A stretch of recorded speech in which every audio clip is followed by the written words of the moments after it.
Guys, मुझे पता है कि बच्चों को परचेज और सेल्स में डाउट होता है कि बस क्या हम इस परचेज को क्रेडिट माने, कब उसको कैश माने।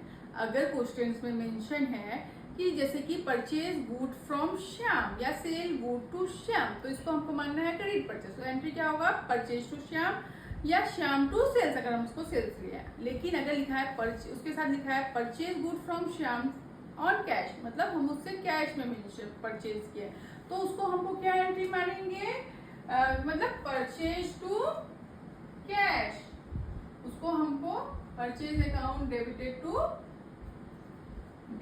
To cash account. अगर उसके साथ नाम खाली मेंशन किया, कैश में किए कि नहीं बताया है, तो उसको हमको क्रेडिट एंट्री मानना है। और अगर उसमें बता दिया है कि कैश में परचेज किया, तो सिंपल हमको कैश एंट्री मानना है।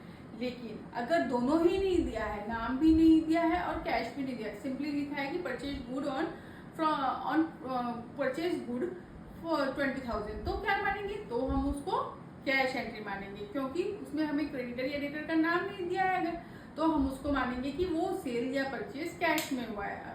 तो अगर नाम दिया है तो हमको उसको क्रेडिट एंट्री मानना है। नाम के साथ अगर दिया हुआ है कि हम उसको कैश में खरीदे हैं, तो उसको कैश ट्रांजेक्शन मानेंगे। और अगर दोनों ही नहीं दिया है तो हम उसको कैश ट्रांजेक्शन मानेंगे। Thank you, please subscribe.